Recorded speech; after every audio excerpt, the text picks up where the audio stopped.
Like, You think it's the school system? I mean, I think it starts at home. economics, We got to yeah. stop pointing at the school system and pointing at this and pointing at that. It starts at the home. Mama and daddy got to sit down and be like, listen, even if mama and daddy broke, they got to sit down and go, we cannot pass this on to the next generation. We got to tell them what we made mistakes on and tell them not to do the same mistakes and show them the way how to do this shit. You know what I mean? Like, before they even go to school and all that, because we already know school is not going to teach you. Like, remember you had a because job? I teach my kids about the real Black history as I'm capable of teaching them.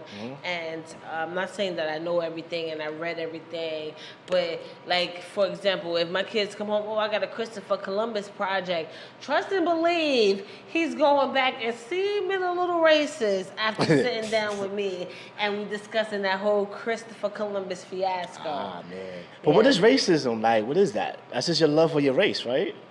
No, I think when you fucking make somebody else feel bad that they are another race is racism to me. Yeah? Because I can have black pride all I want. Yeah. You know, come. Tell me Oh, what shit. that. Oh, shit. He got that rich kids in the building. From across the pond, Yeah, the across river. the pond. Eiffel Towers and crepes and shit. Mike is nice, we engineer. on. We Yeah. good? Can Yeah, you he see good. my man, though? You got Cool. Yeah, shout out to everybody who's checking in with the show. Yes. Fresh off the plane, from England. You know, Uh-huh. cross and So, shit. But yeah, I heard, overhearing the conversation about racism. Yeah. And I feel like I'm the perfect person to talk about race because I'm mixed race, right? Okay, My cool. mom is white. All right. All right. White as they come. All right. Okay. Shout out to my moms. And my pops is as black as they come. Afro-Latino, black and Latino. All so right. growing up, you ask what racism is. To me, racism is two people being told Yeah. stupid shit Yeah. about another group of people, Yeah. and then you just buying it because you grew up that way, not even really having based on nothing. See? It's like growing up in a religion, and they're hating another person because they Muslim and they're not Christian or whatever. It's just literally you just buying into what your grandmother told you or what your aunt told you, and you was young and impressionable, Yeah. and then you just grew up believing it. Or you might have had a bad situation that maybe felt like it confirmed that. So you might have Yeah. been white and got picked on or beat up by a black guy, and then all of a sudden now you feel like that was the racism there. But then Yeah. vice versa, the same situation can happen with a black guy, right? You just come across the first white person you see, and it happens to be a racist, and now white people are racist. So it's really just, it's bullshit. I have pretty much. a perfect question for you because I've been thinking about this situation for a minute now. Okay, you was raised by a white woman, right? Yeah, and a black father, black and Latino father. But and a your- predominantly black neighborhood too. But your first teacher was a white woman. Yeah. Okay. Now, do you feel like in society, especially with all the racism going on, KKKs, do you feel like a major part of that is due to a white woman? Now, the reason why I'm saying that, because hear what I'm saying, the mother, no matter what race she is the first teacher of a child and his thought process. And now, especially now today, you see a lot of white women coming out and protesting against black people doing whatever it is, selling lemonade. So you think the primary teacher could be a white woman because she's the first one in a child's life? Well, yeah, I mean, I can only speak about my mom's, but my mom's is dope. So she always emphasized on going to the library every day, reading, learning how to read, making sure you know how to read. Museums, taking me to museums, culture. Okay. You know what I mean? Like taking me, just really doing what a lot of, like, to be honest with you, what a lot of black mothers wasn't doing.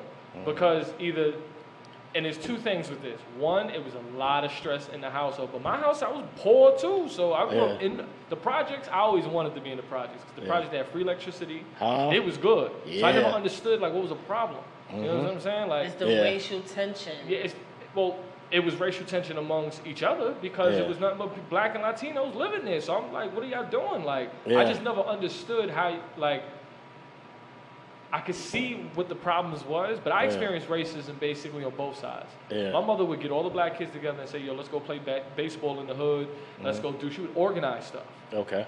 A lot of black people wasn't organizing anything. So she was organizing. And what happened to her afterwards? She'd get thrown rocks at her. Oh, white bitch, this and that. Like, after she did it because she was just white. And it was like, y'all being racist for no reason. And try, like, you know what I'm saying? She just like, want to put this whole thing and together. she was just trying to keep y'all, everybody good. But because she was white, she got hated on. So I experienced black people being racist to white people. And I didn't like it. But I also knew why they felt like that. Yeah. Okay. Now, So I respected it to a degree, but just not because it was my mom. Because it was, your it's mother. like- And I hope I didn't, you know, No, rub you the wrong way But with my saying mother would that. say things like this. She would always keep her money in her sock. Yeah. Because she knew when she walked through the projects, she was going to get robbed. I do that shit too. Yeah. But she was a super I target. clutch my $20 dollars. But this is best you style, ain't like- getting me. I need this shit Whoa, for somebody to whoa. get. He The said fuck best is wrong style. with He you? talking about This Brooklyn. is best style in But that's all 1990, over. like- But that's all over. Yeah. And He talking But we about was like in a different the type of 80s, time, man. man. He yeah, talking but about if like I'm, the 80s, because the man. world is a hood. Even if I'm downtown, I'm clutching my shit because you got motherfuckers out there Nigga, I stealing don't and know trying to more. take your shit. I don't do do that certain shit. Now parts of imagine Brooklyn though, to this imagine being day. a white woman in the 90s in Bed-Stuy where there was no gentrification Yeah. and you walking through the projects. You feeling like me. I'm a nigga, and I still don't do I certain know parts of that. So Brooklyn to imagine this an old day. white woman. I tuck Yeah. my little fake jewelry still But because this you is what never she would know. say to My me. shit She might kept be it real with me. Yeah. shining too bright one day. Nigga, it's only glitter, ho. It's not even real diamond, you know? Yeah, I understand that. But she kept it real with me. She said, I always keep my books. She used to read a lot. Keep my books in my purse and my money in my sock. Yeah. Because I'll always be able to get my books back. And she didn't say it in this way, but basically she was saying is, niggas don't read. Yeah, they gonna get that So, shit right They're back. gonna take my purse, they're gonna put it in the garbage, I'm gonna find it in the bin, Yeah. and I'm gonna take it back, and my money's in my sock because they're not gonna want the books. Yeah. And even though that could sound racist, Yeah, I it was was just a about fact. to say that. Yeah. It's And it kinda was like, no, but it was a fact. It's the She truth kept though. It G. Niggas don't She read. kept it G. It's just like, Niggas don't no, Some but you niggas can't. do read. You can't say No, that. on majority basis, Niggas every don't time read. she got robbed, she found her purse with the books in it. It wasn't like Actual Now, facts. obviously, it probably was novels that they didn't want to read. But the point was, like, it's like this ignorance that goes on in the black community. Let's not act like it doesn't happen. But that's where, like, I feel racism is the stupidest thing because black people spend so much time doing stuff for no reason for themselves and they want to blame white people for it. And you got to stop I doing agree that. with that.